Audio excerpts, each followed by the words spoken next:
الرحمن الرحیم باب تفاضل اہل ایمان فی الاعمال، اہل ایمان کے اعمال میں تفاوت ہوتا ہے۔ دیکھیے یہ باب لا کر حضرت امام بخاری رحمۃ اللہ علیہ الایمان یزید و ینقص کی تاکید کرنا چاہتے ہیں، ثابت کرنا چاہتے ہیں کہ ایمان گھٹتا بھی ہے اور ایمان بڑھتا بھی ہے۔ اور استدلال کا طریقہ یہ ہے کہ اعمال ایمان کا جز ہے اور اعمال میں کمی اور بیشی ہوتی ہے، لہذا ثابت ہوا کہ ایمان میں بھی کمی اور بیشی ہوتی ہے، کمی اور زیادتی ہے۔ جواب اس کا ہم پہلے بھی دے چکے ہیں کہ دیکھو ایمان کے اندر زیادتی دو طرح سے ہوتی ہے۔ ایک زیادتی ہوتی ہے مومن بھی کے اعتبار سے، اور اب اس کے لیے کوئی سبیل نہیں باقی رہی، اس لیے کہ وحی کا سلسلہ موقوف ہو گیا۔ اور ایک کمی اور زیادتی ہوتی ہے کمال ایمان کے اعتبار سے۔ یہاں جو زیادتی ہے وہ کمال ایمان کے اعتبار سے ہے، نفس ایمان کے اعتبار سے نہیں ہے، جبکہ اصل اختلاف نفس ایمان کے سلسلے میں ہے۔ محققین جو کمی اور بیشی کا انکار کرتے ہیں وہ نفس ایمان کے سلسلے میں انکار فرماتے ہیں۔ امام بخاری رحمۃ اللہ علیہ نے یہاں اپنے مدعا کو ثابت کرنے کے لیے دو حدیثیں پیش کی، ایک حدیث شفاعت ہے اور ایک خواب کے متعلق حدیث ہے۔ دیکھیے پہلی حدیث جس کی تشریح کل چل رہی تھی وہ یہ ہے کہ حضرت ابو سعید خدری رضی اللہ تعالیٰ یہ فرماتے ہیں کہ نبی پاک صلی اللہ علیہ وسلم نے یہ ارشاد فرمایا یدخل اہل الجنت الجنت و اہل النار النار، کہ جن لوگوں کو جنت میں جانا طے ہے وہ جنت میں چلے جائیں گے، اور جن کو جہنم میں جانا ہے وہ جہنم میں چلے جائیں گے۔ جب سارے اولین مرحلے میں داخل ہونے والے جنت میں چلے گئے اور جن کو ہمیشہ کے لیے یا وقتی طور پر جہنم میں ڈالا جانا ہے ان کو جہنم میں ڈال دیا جائے گا، تو اب جن کو وقتی طور پر ڈالا گیا تھا ان کے نکالنے کی کارروائی شروع ہوگی۔ تو اس کارروائی میں اللہ تبارک و تعالیٰ فرشتوں سے فرمائیں گے اخرجوا من کان فی قلبہ مثقال حبۃ من خردل من ایمان، نکال لو جہنم سے ہر اس آدمی کو جس کے دل میں ایک رائی کے دانے کے برابر بھی ایمان ہے۔ فیخرجون منہا، تو ایسے لوگوں کو نکال لیا جائے گا جہنم سے، قد اسودوا، اور وہ لوگ جل کر کالے ہو چکے ہوں گے، فیلقون فی نہر الحیات، اور پھر ان کو نہر حیات میں ڈال دیا جائے گا۔ دیکھو یہاں راوی کو شک ہے کہ میرے استاد نے نہر حیا فرمایا تھا یا نہر حیات فرمایا تھا، اسی کو فرماتے شک کا مالک۔ امام مالک کو اس میں شک ہے کہ ان کے استاد نے حیا فرمایا تھا یا حیات فرمایا تھا۔ فَيَنْبُتُونَ كَمَا تَنْبُتُ الْحِبَّةُ فِي جَانِبِ السَّيْلِ، دیکھو جب بارش تیز برستی ہے تو نالوں میں اور راستوں میں پانی بہتا ہے، اور جب پانی خوب بہتا ہے تو وہ اپنے ساتھ کوڑا کباڑ بھی لے کر کے بہتا ہے۔ پانی کی مقدار جب کم ہونے لگتی ہے تو پانی ختم ہو جاتا ہے، اور یہ جو کوڑا بہ کر کے آتا ہے یہ کناروں پر رک جاتا ہے۔ تو اسی کوڑے کے ساتھ جو کوئی دانہ گیہوں کا یا کسی چیز کا بہ کر کے چلا آتا ہے، 2-4 دن میں اس نمی کی وجہ سے اس دانے میں کوپل نکل آتی ہے، اپج آتا ہے۔ تو وہ جو اپجتا ہے تو ایک ہرا پتا ہوتا ہے بس، اور وہ ایسے لپٹا ہوا ہوتا ہے، تو بڑا صاف ستھرا ہوتا ہے، بڑا اچھا لگتا ہے دیکھنے میں۔ تو جیسے وہ پتا پیدا ہوتا ہے اور بالکل ہر طرح کی آلائش سے اور داغ سے بدنمائی سے بالکل صاف ہوتا ہے، اچھا لگتا ہے، اس میں کشش ہوتی ہے، یہ لوگ بھی جب جہنم سے نکالے جانے کے بعد اس نہر حیات میں ڈال دیے جائیں گے، تو اس سے نہا کر یہ جب نکلیں گے تو ان کی ساری سیاہی، ساری گندگی، ساری بدصورتی ختم ہو چکی ہوگی اور یہ بالکل اس پتے کی طرح صاف شفاف اور خوبصورت اور چمکدار ہو کر کے نکلیں گے، پھر ان کو جنت کے اندر داخل کر دیا جائے۔ تو امام بخاری رحمۃ اللہ علیہ کا استدلال اس سے یہ ہے کہ دیکھو یہاں کہا گیا کہ ایمان کا اتنا سا حصہ، تو معلوم ہوا کہ ایمان اتنا سا بھی ہوتا ہے، کسی کا اتنا، کسی کا اتنا، کسی کا اتنا، کسی کا اتنا، کسی کا نام کمی اور زیادتی۔ اس کا جواب یہ ہے کہ حضرت یہاں ایک روایت کے اندر تو من ایمان اور دوسری روایت کے اندر من خیر ہے، اور خیر ہر طرح کے اعمال کے لیے بولا جاتا ہے، تو حدیث پاک کے اندر اگر صرف لفظ ایمان ہی ہوتا تمام روایتوں کے اندر تو کسی درجے میں آپ کا استدلال چل سکتا تھا، لیکن یہاں خیر بھی لفظ آیا ہے، ایمان بھی لفظ آیا ہے، تو احتمال پیدا ہو گیا، اور اذا جاء الاحتمال بطل الاستدلال۔ اور اگر مان بھی لیا جائے ایمان والی روایت ہی کے پیش نظر، تو یہاں ایمان کامل کے اجزاء ہیں، کمی اور زیادتی ایمان کامل میں ہوتی ہے، نفس ایمان میں نہیں ہوتی ہے۔ الم تر انہا تخرج صفراء ملتویۃ، کیا تم نے نہیں دیکھا کہ اس دانے میں سے وہ پتا نکلتا ہے پیلا اور تہ بتہ لپٹا ہوا۔ قال وہیب، وہیب راوی کہتے ہیں کہ ہم سے یہ حدیث بیان کی تھی حضرت عمر نے بھی، تو انہوں نے لفظ حیات کہا تھا اور انہوں نے من خردل من خیر کہا تھا، یعنی روایتوں میں جو اختلاف ہے اس کو ظاہر کیا امام بخاری رحمۃ اللہ علیہ نے، کہ ایک اختلاف تو یہ ہے کہ بعض راوی اس میں جو ہے من خردل من ایمان نقل کرتے ہیں، اور بعض روات یہاں من ایمان کی جگہ من خیر استعمال کرتے ہیں، من کان فی قلبہ مثقال حبۃ من خردل۔ دوسرا فرق یہ ہے کہ یہ روایت جو آئی ہے اوپر، اس روایت میں تو راوی کو شک ہے کہ میرے استاد محترم نے نہر حیا فرمایا تھا یا نہر حیات فرمایا تھا، لیکن وہ ہے یہ عمر کی جو روایت ہے اس میں تیقن کے ساتھ لفظ خیر کہا گیا، من خردل من خیر۔ چلیے آگے۔ وبه قال حدثنا محمد بن عبيد الله قال حدثنا إبراهيم بن سعد عن صالح عن ابن شهاب عن أبي أمامة بن سهل بن حنيف أنه سمع أبا سعيد الخدري رضي الله عنه قال رسول الله صلى الله عليه وسلم بين أنا نائم رأيت الناس يعرضون علي وعليهم أمس منها ما يبلغ سديا ومنها ما دون ذلك، وعرض علي عمر بن الخطاب وعليه قميص يجره، قالوا فما أولت ذلك يا رسول الله؟ قال الدين۔ حضرت ابو سعید خدری رضی اللہ تعالیٰ عنہ فرماتے ہیں کہ رسول پاک صلی اللہ علیہ وسلم نے ارشاد فرمایا، بینا انا نائم، میں جس وقت سویا ہوا تھا تو میں نے لوگوں کو دیکھا۔ دیکھو حضور پاک صلی اللہ علیہ وسلم جو خواب بھی دیکھتے تھے اس کو صحابہ کرام کے سامنے بیان فرمایا کرتے تھے، اس لیے نبی کا خواب بھی وحی ہوتا ہے، اور وحی کو لوگوں تک پہنچانا یہ نبی کی ذمہ داری ہوتی ہے، اس لیے جو خواب بھی حضور پاک صلی اللہ علیہ وسلم دیکھتے تھے اس کو صحابہ کے سامنے بیان فرمایا کرتے تھے۔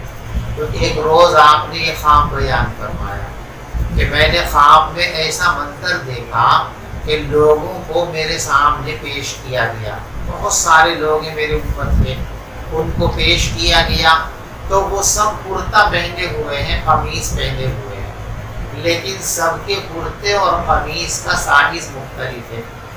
کسی کا کرتا اتنا چھوٹا ہے کہ بس وہ سینے بند کی حد تک ہے، یہاں تک سینے تک آ رہا ہے، پھر اس سے آگے نہیں. کسی کا اور نیچے، کسی کا اور نیچے، کسی کا اور نیچے، چھوٹے بڑے کرتے ہیں. اخیر میں حضرت عمر بن خطاب رضی اللہ تعالیٰ عنہ کو پیش کیا گیا. ان کا کرتا اتنا لمبا ہے کہ زمین میں گھسٹ رہا ہے. ان کا سب سے بڑا کرتا ہے. یہ میں نے خواب میں دیکھا، یہ حضور نے ارشاد فرمایا کہ لوگوں کو خواب میں میرے سامنے پیش کیا گیا، سب کرتا اور قمیص پہنے ہوئے ہیں، اور قمیصوں اور کرتوں کے سائز علیحدہ. کسی کا بالکل اتنا چھوٹا ہے کہ بس سینے بند کی برابر ہے، کسی کا اور بڑا، کسی کا اور بڑا. اور حضرت عمر فاروق رضی اللہ تعالیٰ عنہ کا کرتا سب سے لمبا ہے، اتنا لمبا کہ آپ کے جسم سے بھی بڑا زمین پر گھسٹ رہا ہے. جب یہ خواب آپ نے بیان فرمایا تو لوگوں نے کہا، صحابہ کرام نے عرض کیا کہ حضرت اس کی تعبیر کیا ہے، اس کرتے سے کیا مراد ہے؟ تو پیغمبر علیہ السلام نے ارشاد فرمایا، الدین. اس کرتے سے مراد کیا ہے؟ دین. یعنی دین میں لوگوں کے درجات متفاوت ہیں، بڑے اور چھوٹے ہیں. امام بخاری رحمۃ اللہ علیہ کا استدلال اسی سے ہے کہ دیکھو یہاں دین میں کمی اور بیشی دکھائی گئی نا. جب کرتے چھوٹے بڑے سائز کے ہیں اور کرتے سے مراد دین ہے تو گویا لوگوں کے دین کے سائز علیحدہ ہوئے، کسی کا دین چھوٹا، کسی کا اور بڑا، کسی کا اور بڑا، کسی کا اور بڑا. اور دین اور ایمان دونوں مترادف ہیں. تو جب دین کے اندر کمی اور زیادتی ہے تو ایمان کے اندر بھی کمی اور زیادتی ہو گئی.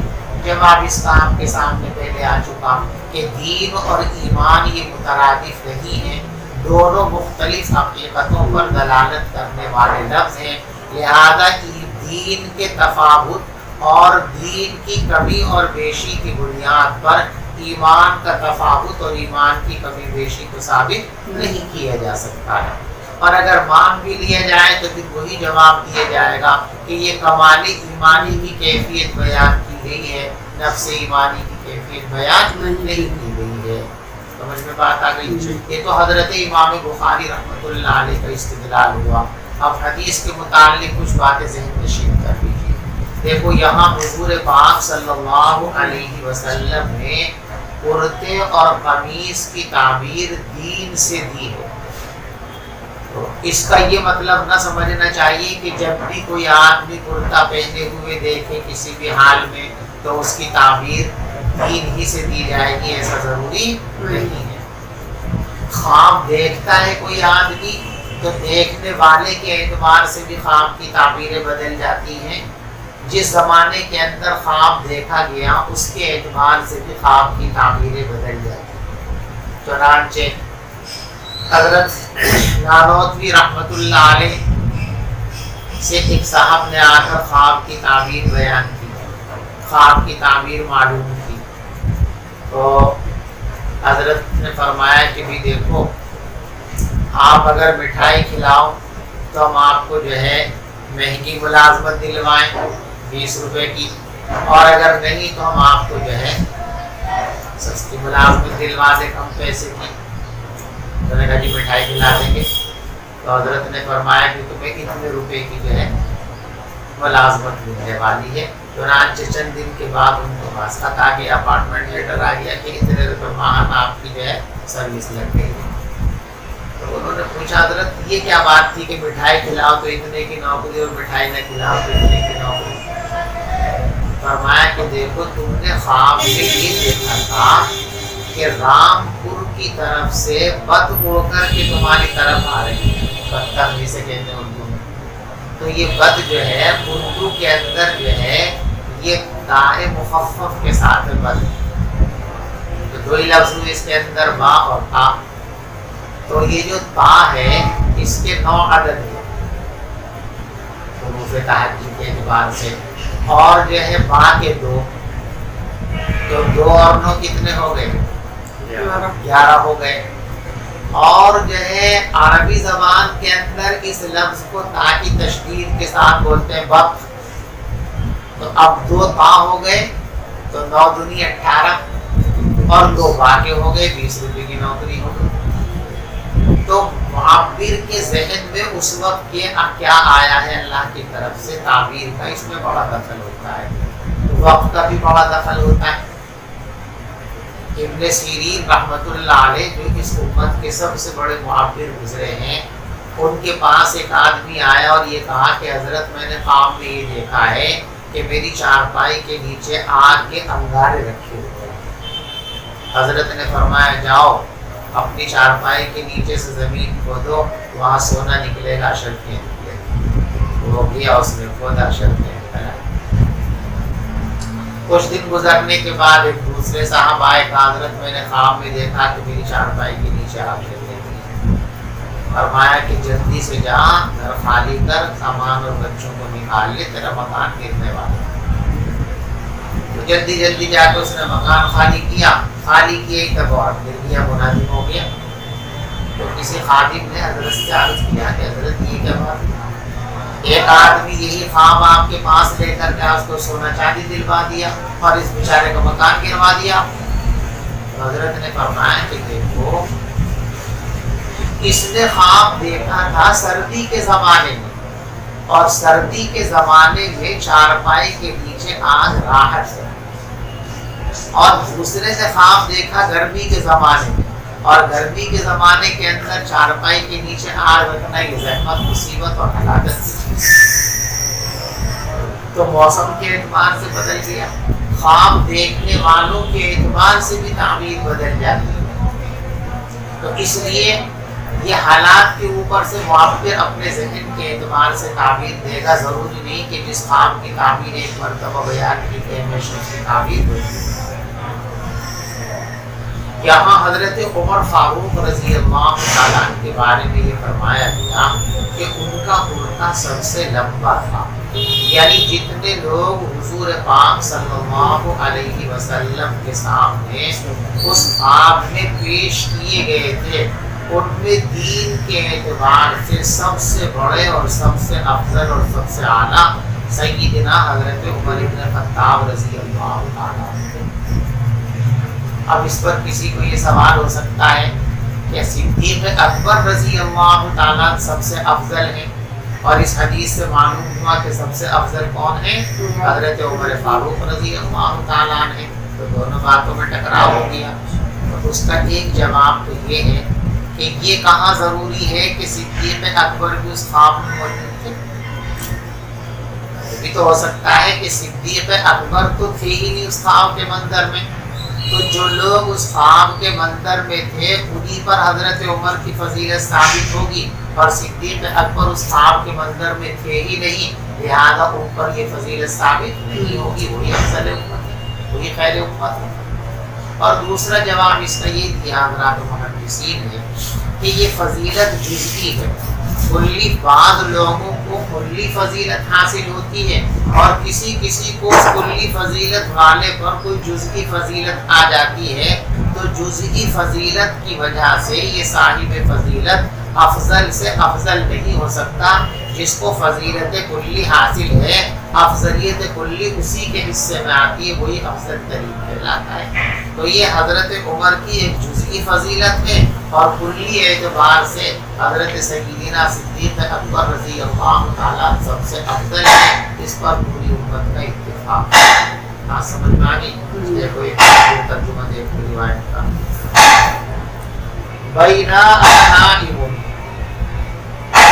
فرماتے ہیں حضور پاک صلی اللہ علیہ وسلم کہ میں سویا ہوا تھا تو میں نے لوگوں کو دیکھا کہ وہ میرے سامنے پیش کیے، وعلیہم قمص، قمص قمیص کی جمع، اور ان کے بدن پر کرتے تھے، منہا ما یبلغ الثدی، ان میں سے کسی کا کرتا تو اتنا بڑا تھا کہ چھاتی تک آ رہا تھا، ومنہا ما دون ذالک، اور کسی کا اس سے کچھ نیچے تھا، وعرض علی عمر بن الخطاب، اور میرے سامنے حضرت عمر بن الخطاب رضی اللہ تعالیٰ کو پیش کیا گیا، وعلیہ قمیص یجر، اور ان کے بدن پر ایسا کرتا تھا جس کو وہ زمین پر گھسیٹ رہے تھے۔ قالوا، صحابہ کرام نے کہا، فما اولت یا رسول اللہ، فما اولت یا رسول اللہ، پھر آپ نے اس کی کیا تعبیر بیان فرمائی؟ تو آپ نے ارشاد فرمایا اب دین، اس کی تعبیر دین ہے. پڑھیے باب الحیاء من الایمان وبه قال حیا ایمان کا حصہ ہے. اس سے بھی امام بخاری رحمۃ اللہ علیہ کا وہی استدلال ہے کہ دیکھو حیا ایک عمل ہے اور اس کو ایمان کا جز قرار دیا گیا، تو معلوم ہوا کہ اعمال ایمان کا جز ہیں اور ایمان مرکب ہے، اور جو چیز مرکب ہوتی ہے اس میں کمی اور بیشی بھی ہو جاتی ہے. جواب اس کا وہی ہے کہ ایک تو یہاں آپ نے من کو تبعیضیہ مان لیا ہے، اور یہ ضروری نہیں کہ من تبعیضیہ ہو، من اجلیہ بھی ہوتا ہے. تو جس طرح اس کا ترجمہ یہ کر سکتے ہیں کہ حیا ایمان کا حصہ ہے، اسی طریقے سے یہ بھی ترجمہ کیا جا سکتا ہے کہ حیا ایمان کا تقاضا ہے اور ایمان کا ثمرہ اور نتیجہ ہے. علاوہ یہ کہ اس سے کمال ایمان کی جزئیت ثابت ہوتی ہے، نفس ایمان کی جزئیت ثابت نہیں ہوتی ہے. یہاں امام بخاری رحمۃ اللہ علیہ جو حدیث لائے ہیں وہ یہ ہے کہ ایک صاحب تھے، ان پہ حیا کا مادہ غالب تھا، اس کی وجہ سے وہ عموماً لوگوں سے اپنے حقوق کا مطالبہ بھی نہیں کر پاتے تھے، نقصان ہو جاتا تھا. تو ان کے جو دوسرے بھائی تھے وہ ان کو ڈانٹ رہے تھے، ایک عجیب آدمی ہے، حیا کے چکر میں سب کچھ لٹا دے گا، اتنی حیا کیوں کرتا ہے، کوئی کہ اپنے مطالبات کیا گا. پیغمبر علیہ الصلوۃ والسلام کا گزر ہونے کے بعد آپ نے صرف دعا اس کے حال پر چھوڑ دے، فإن الحیاء من الایمان، حیا تو ایمان کا اثر اور ایمان کا تقاضا ہے. حیا کی شدت اور حیا کا غلبہ یہ کمال ایمان کی علامت ہے. آدمی جتنا زیادہ بڑا ایمان والا ہوگا اتنی ہی اس کے اندر حیا کی کیفیت زیادہ ہوگی. یہ جو کہہ لیجیے کہ حیا کی کیفیت جتنی شدید ہوگی اتنا ہی ایمان زیادہ کامل اور مکمل سمجھا جائے گا. الحیاء من الایمان، حیا ایمان کا حصہ ہے. پڑھو. وبه قال حدثنا عبد الله بن يوسف قال أخبرنا مالك بن أنس عن ابن شهاب عن سالم بن عبد الله عن أبيه أن رسول الله صلى الله عليه وسلم مر على رجل من الأنصار وهو يعز أخاه في الحياء فقال رسول الله صلى الله عليه وسلم دعه فإن الحياء من الإيمان. حضرت عبداللہ ابن عمر رضی اللہ تعالیٰ فرماتے ہیں کہ رسول پاک صلی اللہ علیہ وسلم کا گزر ہوا ایک انصاری شخص کے پاس سے، اور وہ اپنے بھائی کو نصیحت کر رہے تھے، ڈانٹ رہے تھے حیا کی کثرت کے سلسلے میں. تو پیغمبر علیہ السلام نے ارشاد فرمایا اس کو چھوڑ دو، اس لیے کہ حیا تو ایمان کا تقاضا یا ایمان کا حصہ ہے. باب فإن تابوا وأقاموا الصلاة وآتوا الزكاة بس فأنوا اگر سبيلهم. لوگ توبہ کر لیں اور نماز قائم کرنے لگیں اور زکوٰۃ دینے لگیں تو ان کا راستہ چھوڑ دیں. یعنی جن کافروں کو قیدی بنا کر میدان جنگ سے لایا گیا ہے، اگر وہ ایمان قبول کر لیں تو ان کی قید ختم کر دی جائے. امام بخاری رحمۃ اللہ علیہ یہ باب لائے ہیں مرجئہ کے رد. مرجئہ یہ کہتے ہیں کہ ایمان کے سلسلے میں اعمال کی کوئی حیثیت نہیں. جب انسان نے ایمان قبول کر لیا تو وہ اعمال صالحہ کرے یا نہ کرے، اعمال سیئہ سے اجتناب کرے یا نہ کرے، وہ تو پکا جنت ہے. بس ایمان ہو گیا تو جنت کا ٹکٹ مل گیا، جنت تو اس کے لیے لازم ہو گئی. عمل کرنے کی کوئی ضرورت، کرے تب ٹھیک ہے، نہ کرے کوئی ٹھیک ہے. ایمان لانے کے بعد کتنے ہی گناہ کر لے، کتنے ہی گناہ کر لے، ان گناہوں کی وجہ سے اس کو کوئی نقصان نہیں ہوگا، اور یہ گناہ اس کے جنت میں جانے کی راہ میں رکاوٹ نہیں بنے گی. یہ ہے مرجئہ کا عقیدہ اور خیال. ان کے رد کے واسطے حضرت امام بخاری رحمۃ اللہ علیہ باب لے کر کے آئے ہیں کہ دیکھو دنیا کے اندر جو نجات ہے قید سے، اس کے واسطے بھی ایمان کے ساتھ اعمال کی شرط ہے. فَإِن تابوا، اگر وہ توبہ کر لیں کفر اور شرک سے، یعنی ایمان لے آئیں، اور پھر صرف ایمان ہی نہیں، وَأَقَامُوا الصَّلَاةَ، نمازیں بھی قائم کرنے لگے، وَآتُوا الزَّكَاةَ، اور زکوٰۃ بھی دینے لگے. تو یہاں ایمان اور اعمال کے مجموعے پر دنیاوی نجات کا مدار رکھا گیا. امام بخاری رحمۃ اللہ علیہ سے ثابت فرماتے ہیں کہ جب دنیاوی نجات کے لیے ایمان کے ساتھ اعمال کا جوڑ ضروری ہے تو قیامت میں نجات کے لیے بدرجہ اولا ایمان کے ساتھ اعمال کا جوڑ ضروری ہے. یعنی قیامت کے دن نجات اولی اسی شخص کو ملے گی جس کے پاس ایمان کے ساتھ ساتھ اعمال صالحہ کا بھی ذخیرہ ہو. تو اعمال کی بے انتہا ضرورت ہے اور اعمال کی حد درجے اہمیت ہے. اعمال ہی سے ایمان کے اندر جان پیدا ہوتی ہے، قوت پیدا ہوتی ہے، کمال پیدا ہوتا ہے.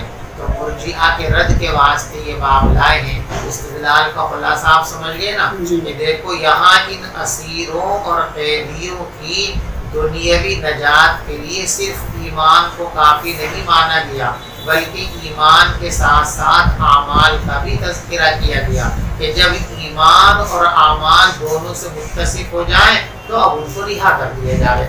تو اب ایمان اور اعمال دونوں کا مجموعہ نجات کے لیے درکار ہے دنیا میں. تو جیسے دنیا میں نجات کے لیے خالی ایمان کافی نہیں ہے بلکہ ایمان کے ساتھ اعمال کا جمع ہونا بھی ضروری ہے، ایسے ہی آخرت میں نجات اولی کے لیے صرف ایمان کافی نہیں ہوگا بلکہ ایمان کے ساتھ ساتھ اعمال صالحہ بھی ضروری ہیں. اعمال صالحہ بھی ہوں گے تو نجات اولی ملے گی ورنہ نجات اولی نہیں ملے گی. لہذا مرجئہ کا یہ کہنا کہ اعمال کی کوئی حیثیت نہیں ہے یہ بات ان کی غلط ہے، نامناسب ہے. بات سمجھ گئے؟ فَإِن تَابُوا، بس اگر وہ توبہ کر لیں یعنی ایمان لے آئیں اور نماز پڑھنے لگیں اور زکوٰۃ دینے لگیں فَخَلُّوا سَبِيلَهُمْ، تو ان کی راہ چھوڑ دو، ان کو رہا کر دو.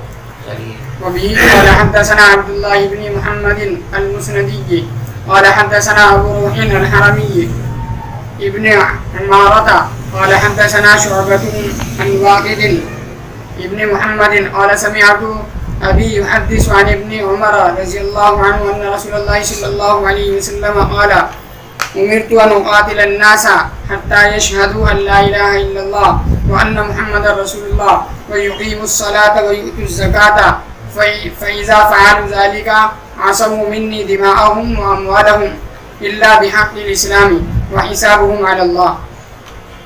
عبداللہ ابن عمر رضی اللہ تعالیٰ عنہ فرماتے ہیں کہ رسول پاک صلی اللہ علیہ وسلم نے ارشاد فرمایا مجھے حکم دیا گیا ہے اللہ کی طرف سے اس بات کا کہ میں لوگوں سے قتال کرتا رہوں یہاں تک کہ وہ گواہی دیں اس بات کی کہ اللہ کے سوا کوئی معبود نہیں ہے اور حضرت محمد مصطفیٰ صلی اللہ علیہ وسلم اللہ کے رسول ہیں، اور وہ نماز قائم کرنے لگیں اور زکوٰۃ دینے لگیں. فَإِذَا فَعَلُوا ذَلِكَ، بس جب یہ لوگ یہ کام کر لیں عَصَمُوا مِنِّي دِمَاءَهُمْ، تو انہوں نے اپنی جانیں اور خون بھی محفوظ کر لیا اور اپنے اموال کو بھی محفوظ کر لیا.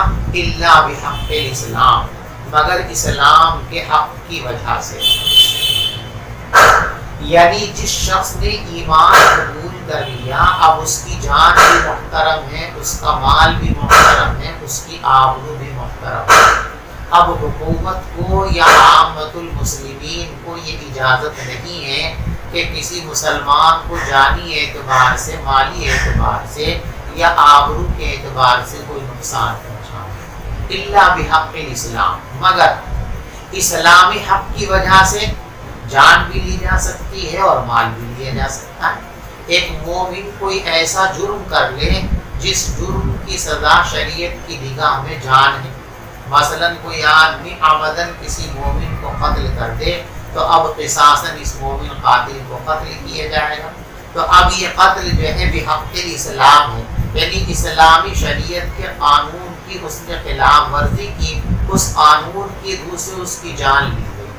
یا مثال کے طور پر کوئی آدمی محسن ہے، زنا کر بیٹھا، شادی شدہ ہے اور اس کا زنا ثابت ہو گیا تو اب حق شریعت، قانون شریعت یہ ہے کہ اس کو پتھر مار مار کر ختم کر دیا جائے. تو اب اس کی جو جان لی جائے گی تو وہ بحق الاسلام، قانون شریعت کے دائرے میں لی گئی.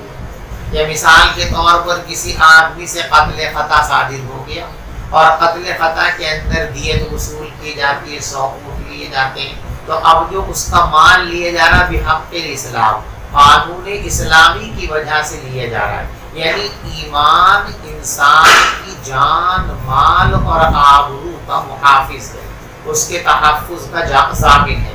جس آدمی نے ایمان قبول کر لیا تو اب ایمان اس کی تینوں چیزوں کا ضامن اور محافظ بن گیا، آبرو کا ضامن اور محافظ، مال کا محافظ اور جان کا بھی محافظ اور ضامن بن گیا۔ یہ ضمانت کب تک رہے گی، حفاظت کب تک رہے گی؟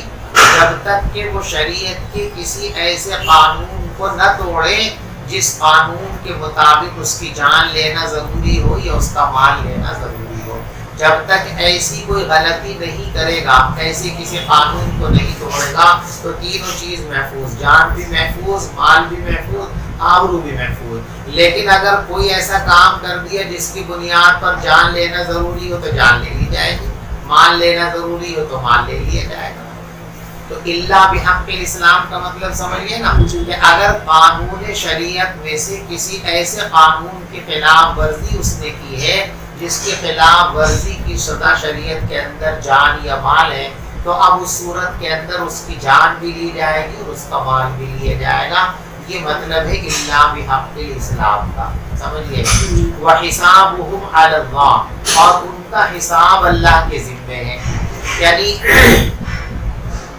ہم لوگ صرف ظاہر کے مکلف ہیں کیونکہ ظاہر ہی کو دیکھ سکتے ہیں، لہذا کوئی آدمی اگر دل میں ایمان نہیں رکھتا اور وہ ظاہری طور پر ایمان کا اقرار بھی کرتا ہے اور ایمان کے تقاضوں کو پورا بھی کرتا ہے، اسلام کے شعائر کو اپناتا بھی ہے، تو ہم اس کو مومن ہی سمجھیں گے اور جو کچھ ایمان والوں کے حقوق ہیں وہ حقوق بھی اس کو دیں گے، مومنوں جیسا اس کے ساتھ برتاؤ کریں گے۔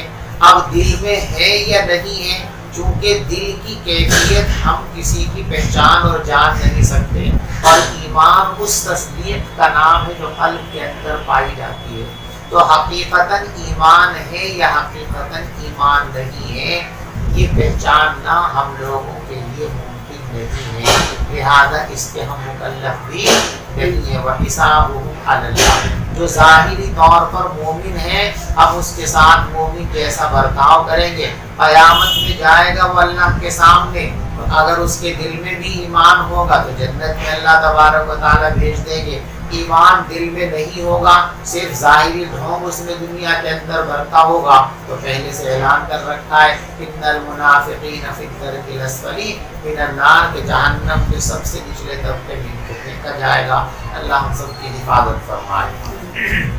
تو وحسابہم علی اللہ کا مطلب کہ ہم صرف ظاہر پر احکام لگائیں گے، باطن کی کھوج ہم نہیں کریں گے، اس کے مکلف نہیں ہیں۔ اس حدیث کو لے کر بہت سے لوگوں نے بڑی غلط فہمیاں پھیلائی ہوئی ہیں، اور یہ شہرت دی جاتی ہے کہ اسلام تلوار کے ذریعے پھیلا ہے، اور اسلام کی تعلیم یہ ہے کہ تلوار کے ذریعے زبردستی لوگوں کو مسلمان بناؤ، جو مسلمان بن جائے ٹھیک ہے، جو مسلمان نہ بنے تو اس کی گردن قلم کر دو۔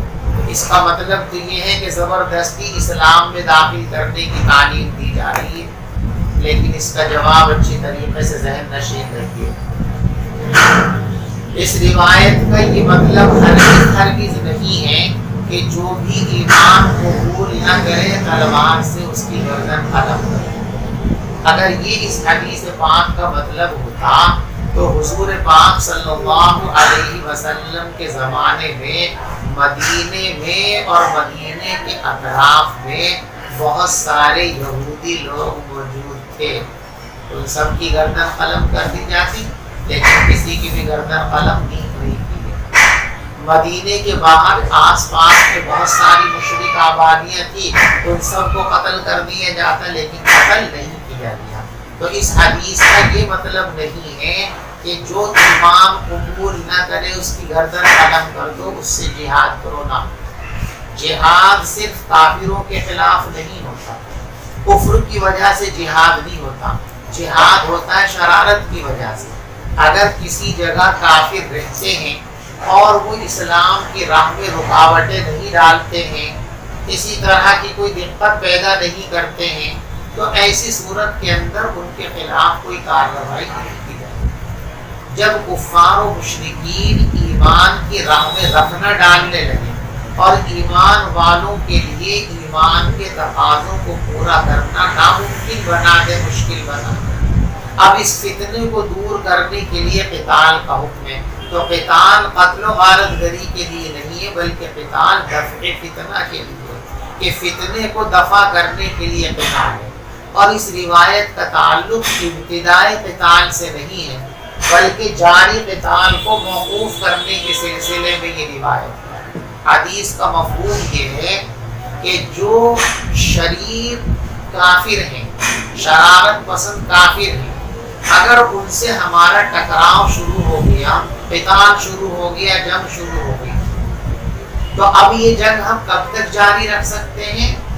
اگر عین جنگ کے دوران بھی وہ شخص ایمان لے آئے تو اب اس نے ماضی میں کتنی تکلیفیں ہم کو پہنچا رکھی ہوں. اسلام کی تعلیم یہ ہے کہ پچھلی شرارتوں کی وجہ سے کوئی انتقامی کارروائی نہ کی جائے، فوراً اس کو امن دے دی جائے. چنانچہ حدیث پاک میں ہے کہ حضرت اسامہ رضی اللہ تعالیٰ ایک مرتبہ جنگ میں تشریف لے گئے. ایک کافر نے ان کے اوپر وار کیا، ان کو زخم لگا. اب جب پلٹ کر حضرت اسامہ نے وار کرنا چاہا تو وہ آدمی جو ہے، جو کافر تھا، وہ درخت کی آڑ میں آ گیا اور درخت کی آڑ میں آ کر پھر زور سے کہا لا الہ الا اللہ محمد رسول اللہ. حضرت اسامہ نے اس کے کلمہ پڑھنے کی پرواہ نہیں کی، بلکہ پھر بھی اس کو مار ڈالا کہ تو دھوکہ دے رہا ہے، جان بچانے کے لیے تو نے کلمہ پڑھا ہے. رسول پاک صلی اللہ علیہ وسلم کو جب یہ بات معلوم ہوئی تو آپ نے سخت ترین ناگواری کا مظاہرہ فرمایا اور حضرت اسامہ سے فرمایا کیف تصنع اذا جاء لا الہ الا اللہ. تم اس وقت کیا جواب دو گے جب قیامت کے لیے کلمہ آ کر فریاد کرے گا کہ اسامہ نے میری حرمت کو پامال کیا، ایک آدمی نے میرا اقرار کر لیا پھر بھی اس کی جان نہیں بخشی، تو میں فوراً چھوڑ دینا چاہیے تھا. تو حدیث کا مطلب یہ نہیں کہ لوگوں سے قتال شروع کرو، بلکہ حدیث کا مطلب یہ ہے کہ جن شرارت پسند لوگوں سے جنگ شروع ہو گئی ہے، اب اگر عین دوران جنگ کو اسلام قبول کر لیں تو پچھلی ساری عداوتوں کو ختم کر کے اب ان کو گلے لگا لو، ان کو معاف کر دو. اب کلمہ پڑھنے کے بعد پچھلے جرائم کی وجہ سے، پچھلی غلطیوں کی وجہ سے، پچھلی تکالیف کی وجہ سے ان کو جو ہے کسی طرح کی سزا دینے کی اجازت اور گنجائش نہیں ہے. بات سمجھ میں آ گئی؟ تو قتال شروع کرنے کے لیے روایت نہیں ہے، بلکہ جاری قتال کو موقوف کرنے کے لیے کہ قتال اگر شروع ہو گیا تو کب تک جاری رکھو گے؟ کیونکہ قتال شروع ہوا تھا فتنے کو دفع کرنے کے لیے، لہذا اگر عین جنگ کے دوران فتنہ دم توڑ دے تو تم اپنی جنگ کو وہی روک لو. اس لیے کہ تمہارا یہ جہاد کسی کی جان لینے کے واسطے بھی نہیں ہے، تمہارا یہ جہاد دولت پر قبضہ کرنے کے لیے بھی نہیں ہے، تمہارا یہ جہاد جو ہے حکومت پر قبضہ کرنے کے لیے بھی نہیں ہے، بلکہ جہاد اسلامی اسلام اور مسلمانوں کی راہ میں آنے والے فتنوں کو دفع کرنے کے لیے ہے. لہذا فتنہ ہے تو آپ اپنا کام جاری رکھیں، اگر فتنہ عین جنگ کے دوران دم توڑ دیں تو آپ اپنی جنگ کو وہیں روک لیجئے. اب آپ اپنی آگے جنگی کارروائی نہیں چلا سکتے. تو جاری جنگ کو روکنے کی تعلیم اس روایت کے اندر، نئی جنگ شروع کرنے کی تعلیم اس روایت کے اندر نہیں دی گئی ہے. لہذا اس روایت کی بنیاد پر یہ سمجھنا اور کہنا کہ اسلام یہ تعلیم دیتا ہے کہ کافروں کو قتل کرو، اسلام یہ تعلیم دیتا ہے کہ زبردستی لوگوں کو مسلمان بناؤ، ایسا سوچنا اور کہنا یہ کم علمی کی بات ہے. آدمی یا تو ناسمجھی میں یہ بات کہہ سکتا ہے یا پھر تعصب اور حسد کی بنیاد پر یہ بات کہہ سکتا ہے. جو حقیقت کے اعتبار سے دیکھے اور سوچے گا اس کے ذہن میں نہ یہ خیال پیدا ہو سکتا ہے، نہ زبان پر اس طرح کی بات لا سکتا ہے.